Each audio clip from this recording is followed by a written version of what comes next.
ठाकुर जी धीरे धीरे अब 3 महीना के है गए। जैसे 3 महीना के भये तो महाराज ठाकुर जी ने पहली बार करवट बदली, और जैसे ही करवट बदली तो करवट उत्सव मनाया गया। पूरे ब्रजमंडल में नगाड़े बजने लगे। ब्रजवासी बोले, अरे भैया कहाँ भयो? बोले, आज नंद जी के लाला ने करवट बदली है। बोले, ओ हो, जय हो, बधाई हो। ऐसे लाला करवट रोज ही बदलो करे। करवट उत्सव मनाया गया। सब ब्रजवासी नंद भवन जा रहे हैं बधाइयां ले ले करके। यशोदा मैया ने विचार कियो, लाला को सोवे को समय है गयो। सब ब्रजवासी आया करके, कोई लाला को हाथ पकड़े, कोई गाल पकड़े। सो यशोदा मैया ने ठाकुर जी को एक बैलगाड़ी के नीचे कपड़ा बांध के वहां में सुवाए दियो। मैया जैसी दूर गई तो सक्टासुर नाम का दैत्य आया। सक्टासुर नाम का दैत्य जैसे ही आया तो भगवान ने देखा एकांत है, कोई है तो है नहीं। तुरंत ठाकुर जी ने अपना बाम चरण उठाया, लंबा किया और सकट में जैसे ही मारा, जो सकट कहते हैं बैलगाड़ी को, सकट पलट गई और सक्टासुर का वध हो गया। जोर की आवाज हुई तो सब ब्रजवासी दौड़े, देखा कि बैलगाड़ी उल्टी पड़ी है, सारे उस पे मटके फूटे पड़े हैं और मटकों से निकले घी दूध दही के बीच में नन्हे से मदन गोपाल बैठे बैठे करवट ले रहे। यशोदा मैया ने आकर के गोद में उठाया, बोले, इतनी बड़ी बैलगाड़ी कैसे गिर गई? इतने में एक छोटा सा लाला, एक छोटा सा बालक आया और आके बोलो, मैया मैं बताऊं कैसे गिरी? बोले, हाँ बता। बोले, मैया ये तेरो नेक सो लाला है ना, जाने अपनो पाम ऐसे उठायो और लंबो कियो, इतनो लंबो कियो, इतनो लंबो कियो, ऐसे करके, यानी जैसे ही बैलगाड़ी में मारी सोई बैलगाड़ी पलट गई। मैया मैंने अपनी आंखन से देखो। यशोदा मैया बोली, यहां पे आइयो। जैसी पास गयो, मैया ने एक दियो वाके गाल पे। झूठ बोले, तेरी मैया की उम्र क्यों मुंह ते मजाक करे हैं? नेक्स्ट सो कोमल सो मेरो लाला, अपनो पाम लंबो करके बैलगाड़ी उड़ा देगो। बालक बोलो, मैया मारे मत, तेरी सौगंध खा के कह रहा हूं, तेरे लाला नहीं बैलगाड़ी पलटी है। मैया बोली, फिरते आ मेरे पास। झूठ बोले, मेरी सौगंध और खावे। सुखदेव जी कथा कहते कहते जोर से हंसने लगे, नेत्रों से प्रेमाश्रु गिरने लगे। बोले, परीक्षित, अप्रेमयम बलम तस्य बालकस्य न ते विदु। बालक सच बोल रहा है, लेकिन यशोदा मैया का प्रेम स्वीकार नहीं कर रहा। प्रेम का एक सूत्र दे दिया कि प्रेम में प्रेमी के अद्भुतताएं स्वीकार नहीं होती। प्रेमी चाहे कितना भी अद्भुत हो जाए, लेकिन दूसरा प्रेमी सदा उसको सहज भाव में ही स्वीकार करता, उसको उसके अद्भुतताओं पर कभी नहीं रीझता। बेटा डीएम बन जाए, एसडीएम बन जाए, नेता बन जाए, लेकिन जब घर आता है ना, माँ का तब भी मन होता है कि ये मेरो लाला है, मेरो बालक है, मैंने इसको चलना सिखाया, बोलना सिखाया। अब हम हैं, पूज्य महाराज जी हैं, हम लोग अब कहीं भी जाते हैं तो निश्चित है सब लोग प्रणाम करते हैं, वंदन करते हैं, पर इन सबसे परे जब अपनी माँ के पास जाते हैं, हमारे साथ तो होता है, आज भी महाराज जी के संग भी होता ही होगा, माँ का भाव तो ये रहता है कि मेरे पास बैठ जा, आजा, थोड़ी देर आराम कर ले। हम 1.5 2 महीने बाद कथा करके जाते हैं तो मैया के बहुत बन गए हो महाराज, चल अब बैठ जा, नेक देर मेरे पास बैठ, मेरे हाथ से भोजन कर ले, चल आजा। माँ कभी आपको आपके श्रेष्ठ रूप में स्वीकार नहीं करती। ये प्रेम का स्वरूप है बंधुओं। प्रेमी सदैव आपके स्वभाव पर रीझता है, आपके प्रभाव पर नहीं।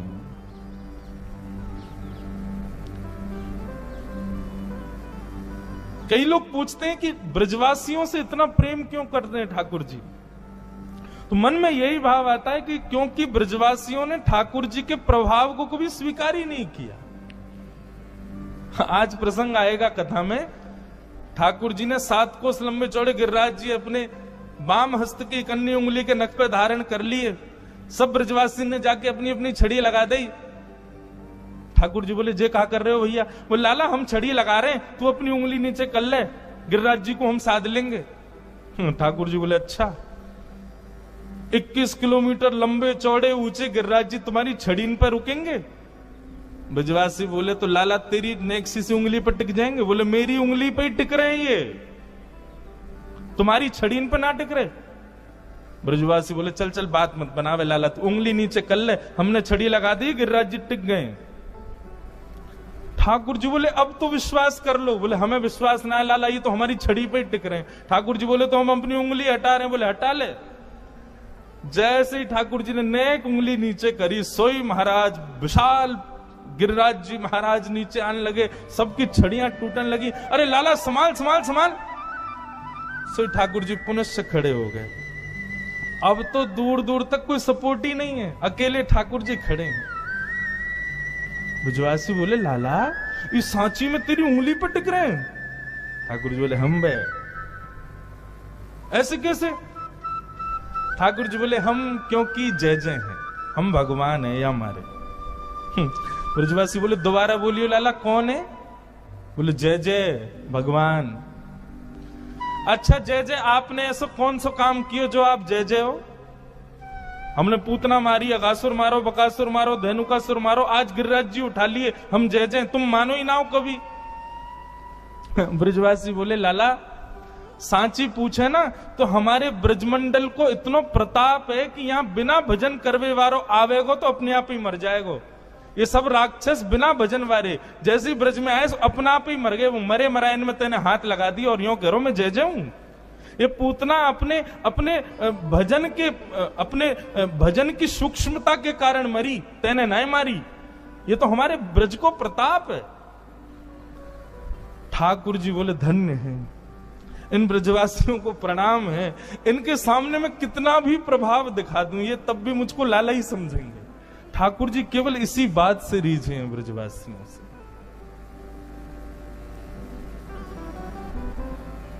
प्रेम में प्रभुत्व नहीं होता, प्रेम में प्रभाव नहीं होता, प्रेम में विशेष आपके आकर्षण के केंद्र बिंदु नहीं होते।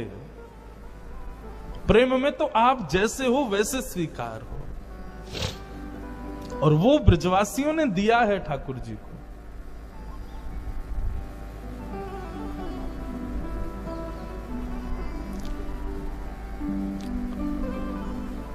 ठाकुर जी यशोदा मैया के अंग से लिपट करके भीतर चले गए। अब ठाकुर जी धीरे धीरे नकौर बड़े भय, 1 वर्ष के हो गए। 1 वर्ष के लाल जी भय, लेकिन अभी तक ठाकुर जी को नामकरण संस्कार नए भयो। तब श्री गर्गाचार्य जी महाराज आए और गर्गाचार्य जी महाराज ने आकर के ठाकुर जी का नामकरण संस्कार किया। बड़े भैया का नाम राम रखा, पर बल की अधिकता होने के कारण उनको सब बलराम कहेंगे बता दिया। जैसे ही छोटे लाला के नामकरण की बारी आई, रोहिणी मैया की गोद में कृष्ण बैठे हैं और यशोदा मैया की गोद में बलराम जी बैठे हैं। तो पहले तो नाम बलराम जी का रखा। बोले मैया इनका नाम मैं राम रखता हूं, पर बल की अधिकता के कारण सब बलराम कहेंगे। और रोहिणी मैया के गर्भ में बैठे लाल जी को देख करके गर्गाचार्य जी महाराज की समाधि लग गई। क्यों? आंखों के भाव, मस्तिष्क की रेखा पढ़ के गर्गाचार्य जी तो समझ गए तो पर ब्रह्म परिपूर्ण नारायण ही बैठे हैं। गर्गाचार्य जी महाराज कहने ही वाले तो बोले मैया ये साक्षात, ठाकुर जी गोद में बैठे बैठे इशारा करने लगे। बोले नहीं कुछ नहीं बताना मैया को। इतने में ही बदल गए और बोले नारायण समो गुणई। मैया आपकी जो गोद में बालक बैठो है ना, ये साक्षात नारायण है। ऐसा नहीं कहा, वो बोले ये साक्षात नारायण के समान गुण वाला एक बालक है।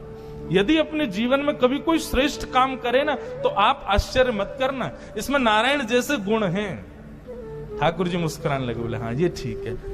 क्यों क्यों चाह रहे हैं ठाकुर? देखो मानव के स्वभाव में देखना और ठाकुर जी के स्वभाव कितना अंतर। मानव कैसा है, कहीं भी जाता है तो ये चाहता है कि सबको पता चले मैंने क्या किया, मैं कौन, मैं कैसा, मैं कहां से। लेकिन ठाकुर जी छुपा रहे हैं। ठाकुर जी गर्गाचार्य जी को मना कर रहे हैं, बोलना नहीं कि मैं भगवान हूं। क्यों? क्योंकि जैसे ही मेरा प्रभुत्व पता चलेगा तो प्रेम कम हो जाएगा।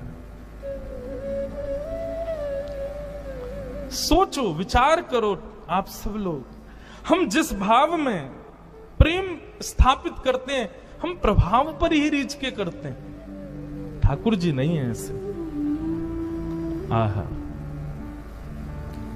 भगवान का नामकरण जैसे ही हुआ तब गर्गाचार्य जी महाराज बोले मैया आसन वर्णास्त्रयो ह्यास्य गुह्यतानुयुगं तनु शुक्ले रक्तस्तथा पीत इदानीं कृष्णतां गत। मैया आपकी गोद में जो ये बालक बैठा है, कभी रक्त वर्ण का हुआ, कभी श्वेत वर्ण का हुआ, कभी पीत वर्ण का हुआ, इस बार ये कृष्ण वर्ण का है, इसलिए मैं इसका नाम कृष्ण रखता हूं। इदानीम कृष्णताम गतः। बंधुओं, मेरा ऐसा एनालाइज है कि कृष्ण शब्द का उच्चारण अधिकतर लोग अशुद्ध करते हैं। लोग या तो किशन बोलते हैं या कृष्ण बोलते हैं, मतलब जो भी बोलते हैं। थोड़ा मैंने जब सुनता हूं लोगों के, हमारा स्वभाव, हम सबसे जय श्री कृष्ण ही बोलते हैं। अब जब परिवर्तन में जय श्री कृष्ण मिलता है तो पता चल जाती है कृष्ण शब्द शुद्ध नहीं बोला है। कृष्ण, छोटे बालक, अत्यंत वृद्ध या फिर अत्यंत दुर्गुण विकार युक्त व्यक्ति, 3 प्रकार के लोग कृष्ण शब्द का शुद्ध उच्चारण नहीं कर पाते। कोई अपराध नहीं है अगर आप कृष्ण गलत भी बोलोगे, भाव में तो श्री कृष्ण ही है ना, शुद्ध ही माना जाएगा, परंतु फिर भी उच्चारण भी शुद्ध होना चाहिए। कृष्ण ठाकुर जी का नाम रखा गया। अनेक नाम होंगे मैया आपके लाला के, जैसे गुण जैसे कर्म उतने नाम होंगे, पर फिर भी एक नाम मैं इसका रखता हूं, वो है श्री कृष्ण। ठाकुर जी का नाम कृष्ण रखा। कृष्ण शब्द का अर्थ क्या है बंधुओं? केवल शब्दार्थ पूछो तो सांवले को कृष्ण कहते हैं, या फिर कृष्ण रंग भी उसका वर्णन नहीं किया जा सकता। सृष्टि के जितने रंग हैं सबको एक कर दिया जाए तो कृष्ण रंग होगा। पर कृष्ण शब्द का यदि संधि विच्छेद करो और तब अर्थ लगाओगे तो कृषि, यानी कि पृथ्वी पर राज करने वाला कृषि, और न यानी कि निवृत्त हो जाता है, मतलब पृथ्वी पर रहने वाला जिस नाम को गाने से इस पृथ्वी से निवृत्त हो जाता है, वो है श्री कृष्ण। बोलो बाल कृष्ण लाल की। भगवान का नाम कृष्ण रखा गया। अब तो ठाकुर जी को नामकरण है गए, नेक नेक और बड़े है गए, और जैसे ही बड़े भय महाराज, अब तो ऐसो उधम मचा में, ऐसो उधम मचा में, इतनो उधम मचा में, सबरी गोकुल की नाक में दम कर रखो महाराज। जो लोग अपने बालकों की बड़ी कंप्लेन करते हैं कि महाराज जी हमारे बच्चे बड़े शैतान, सुनो एक बार ने ठाकुर जी की ओर तो देखो, कितने उद्यमी। सुखदेव जी महाराज केवल एक पंक्ति में कह देते हैं, श्रृंग्यग्निड्यम शशि जलद्विजकंटकेभ्य। ठाकुर जी के ऊधमों का वर्णन, कैसे कैसे ऊधम मचाते हैं। गौशाला में 9 लाख गायें हैं नंद बाबा के यहां, और 9 लाख गायों का कितना दूध, कितना घी, कितना मक्खन होता होगा, विचार करो।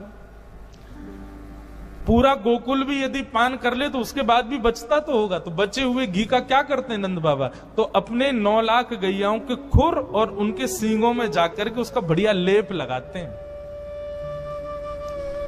आज ठाकुर जी और बलदाऊ बाबा दोनों पहुंच गए और गौशाला में बैठी हुई गैया को एक सींग पकड़ो ठाकुर जी ने, दूसरा सींग पकड़ो बलराम जी ने, नेक नेक से हैं, बैठी है गैया। अब दोनों वाकू हिलाने लगे। अब जैसे जैसे हिलाई, थोड़ी देर तो गैया ने कछुनाएं कही, लेकिन नेक देर में गैया जैसी खड़ी भई, गैया के खड़े है तो एक तरफ ठाकुर जी लटक गए, दूसरी तरफ बलराम जी लटक गए। अब बाकी सींगन में लगो मक्खन, हाथ चिपचिपे। अब वो हाथ छूटे, मैया बचाइयो, मैया देख तेरी गैया मोकू मार रही है। तो तला के ठाकुर जी बोले, अच्छा गैया भी तो जानती है ना कि श्याम सुंदर है, तो गैया भी लेके जावे जहां पे गोबर को ढेर, गोबर के पहाड़ हैं, वहीं लेके जावे। बोले आओ बड़ो आनंद करो, सुबह सुबह मेरे सींगन पे चढ़ जाओ, चलो ठाकुर जी आपको आनंद कराऊं। और गोबर के ढेर के पास जैसे ही गैया पहुंचा, इतने में ही ठाकुर जी के हाथ चीखने हैं कि छूट जाएं और ठाकुर जी गले गले तक गोबर में जाके धस जाएं। यशोदा मैया आवे सो यहां तक ठाकुर जी गोबर में धसे हुए केवल मुख दिख रहा है। मैया ने कहा, रे लाला कितनों सजाओ, कितनों सुंदर बनाओ, घूम फिर गया गोबर में ही आके खेले। मुझको तो ऐसा लगे तू कहीं पूर्व जन्म को सूकर तो ना है। ठाकुर जी मंद मंद मुस्का के बोले, मैया भगवान के 24 अवतारन में जो बराह अवतार हो ना वो मैं ही हो। मैया बोली, हम बे तू ही तो हो, मौत होवा आवे ना भगवान बने हमारी जान को। ठाकुर जी बीच बीच में सत्य भी बोल जाते हैं, लेकिन यशोदा मैया स्वीकार नहीं करते। श्रृंगी, अग्नि, द्यमष्टि, और द्यमष्टि तो इतना विचित्र है। ठाकुर जी क्या करते हैं, जैसे ही गैया के बछड़ा होता है सोई ठाकुर जी वहां को मुंह खोले, वहां के दांत गिने या के कितने दांत हैं, और फिर रोते रोते मैया के पास जाए, बोले मैया वाकई तो इतने सारे दांत हैं, मेरे 2-3 ही दांत क्यों? अभी ठाकुर जी की 2-3 ही दतुइयां निकली हैं। यशोदा मैया कहें, लाला तू दूध पिए कर, देख वो पूरे दिन दूध पीवे, हमारे वहां के दांत आ गए। तो ऐसे ठाकुर जी दांत गिनते हैं। कभी कोई बंदर मिल जाए, को मुंह खोल के दांत गिने, या कि कितने दांत हैं, फिर अपने गिने। जैसे ही अपने कम लगे सोई रोमे मैया के पास जाकर, मैया मेरे एक दांत कम है, देख वह बंदर को ज्यादा है। ऐसा ऐसा ठाकुर जी लीला करें। इन सब लीलाओं को देख के सुन के यशोदा मैया का और प्रेम होता है लाल जी से। द्विज ठाकुर जी का एक स्वभाव, और गोकुल में घूमेंगे, कोई संत मिले, कोई ब्राह्मण मिले, तो रास्ता में वासे मिलते ही कहेंगे, अरे आप यहां को घूम रहे हो, नंद बाबा आपकी प्रतीक्षा कर रहे हैं घर पे, यशोदा मैया ने 56 भोग बनाए आपके काजे, अरे जल्दी जाओ वहां प्रतीक्षा है रही है, हमारी मैया सवेरे तो भूखी, जब आप प्रसाद पाओगे तभी पाएंगी। ब्राह्मण बोले, मेरी प्रतीक्षा कर रही, जबकि ऐसा कुछ है नहीं। ठाकुर जी जबरदस्ती पूरे गोकुल को न्योत आते हैं कि आज तो यशोदा मैया तुम्हारी प्रतीक्षा कर रही है, जाओ भोजन पाओ।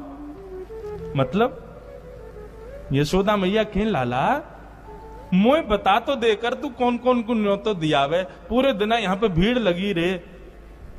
मैया मैं तो यूं चाहूं कि तू पूरे दिन बस लगी रे, हमारे घर में अन्नपूर्णा मैया सदा विराजमान रहे, ब्राह्मणों को खूब भोजन करा, संतन को खूब भोजन करा, मैया तेरो दान पुण्य कभी खत्म ना हो, मेरी तो ऐसी भावना है। द्विजों से आनंद करते हैं। एक बार ठाकुर जी अपने समस्त ग्वाल बालों के संग पूजा खेल रहे थे। चारों तरफ ग्वाल बाल बैठे हैं, बीच में एक अग्नि कुंड बना करके, और ठाकुर जी आचार्य बन के बैठ गए, और सबरे ग्वाल बालन से बोले, जैसे ही मैं कहूं स्वाहा तो सब सामग्री डालियो, और सामग्री क्या, सूखे पत्तों का चूरा। अब ठाकुर जी बोले स्वाहा डालो, ए मधुमंगल तू पीछे छूट जाए, समय पर डाले कर। श्रीदामा बोले लाला या यज्ञ ते होगो का? बोले या यज्ञ करवे ते हमारी सुंदर सुंदर बहू आमेंगी, हमारो ब्याह है जाएगो। ठाकुर जी कितने बड़े हैं, अभी 3.5 वर्ष के हैं बस। अब तो महाराज सवरे समय समय पे वह यज्ञ को करें। एक दिना मधुमंगल ने आकर के कही, लाला मैंने तो सुनी है यज्ञ तब तक पूर्ण ना होवे जब तक ब्राह्मणन को भोजन नहीं कराओ। ठाकुर जी बोले तो ठीक है, आज ब्राह्मणन को भोजन करा देंगे। यज्ञ के बाद ठाकुर जी गए और सारे गोकुल के ब्राह्मणों को न्योता दिया है। बोले आज यशोदा मैया ने यज्ञ कियो है, आप सब ब्राह्मणों को भोजन करवे के काजे घर बुलायो है। अच्छा ठाकुर जी को पता तो था कि रसोई चलती रहे नंद भवन में, लेकिन इतने ब्राह्मणन की व्यवस्था थोड़ी थी। सब ब्राह्मणों ने जैसे सुना नंद भवन में भोजन, तो महाराज सैकड़ों हजारों ब्राह्मण आज तैयार होके पहुंच गए नंद भवन। यशोदा मैया ने जैसे देखे इतने सारे ब्राह्मण, मैया बोली सबन को प्रणाम, आप सब कैसे आए? मैया तुम्हारो लाला आयो निमंत्रण देवे कि आज घर में यज्ञ भयो, आप सबन को भोजन पानो है, हम सब तो प्रसाद पावे आए। मैया सर पे हाथ धर के बैठ गई। बोले कहां जाऊं या लाला ते, आज सबन को न्योता दिया है। बोले हम बे, अच्छा मैं व्यवस्था तो करूंगी, लेकिन पहले तुम्हारे यजमान को तो ढूंढूं है कहां है। मैया गई सो ठाकुर जी पीछे खेल रहे ग्वाल बालन के संग। मैया ने आवाज लगाई, कन्हैया इतकुआ। ठाकुर जी ने जैसी यशोदा मैया देखी और संग में सबरे ब्राह्मण देखे, ठाकुर जी बोले मधुमंगल जी तो सांची को आ गए सबरे, मतलब सच में आ गए। मधुमंगल बोलो तो निमंत्रण इतनो ठोस दियो तो आएंगे तो सही। बोले अब तो मैया मारेगी, लेकिन मैं अकेलो ना पिटूंगा, तू चल मेरे संग, तू भी पिटेगो, ते नहीं तो ये सलाह दी कि ब्राह्मण को भोजन करानो है। ठाकुर जी पहुंचे, यशोदा मैया ने कही, अरे लाला ये सब ब्राह्मण आ गए हैं, सबन ने यो कही, तेने इनको जाके न्योतो दियो, यो कही कि हमारे घर पे यज्ञ भयो, भोजन करवे आइयो। मोते बिना पूछे तेने इन सबन को न्योतो कैसे दियो? अरे एक आ जाए, दो आ जाए, ठीक है, इतनी व्यवस्था तो है, अबे हजारों ब्राह्मणन को मैं कैसे भोजन कराऊं? ठाकुर जी बोले, मैया तेरी सौगंध खा के करो, मुझको तो जो ना पता इनको घर कौन सी गली में मैं ना जानू, इनको ये अपने आप ही आ गए। ब्राह्मण देवता बोले, मैया हम सांची बोल रहे हैं, वेदन की सौगंध, तुम्हारे लाला ने न्योतो दियो हमको।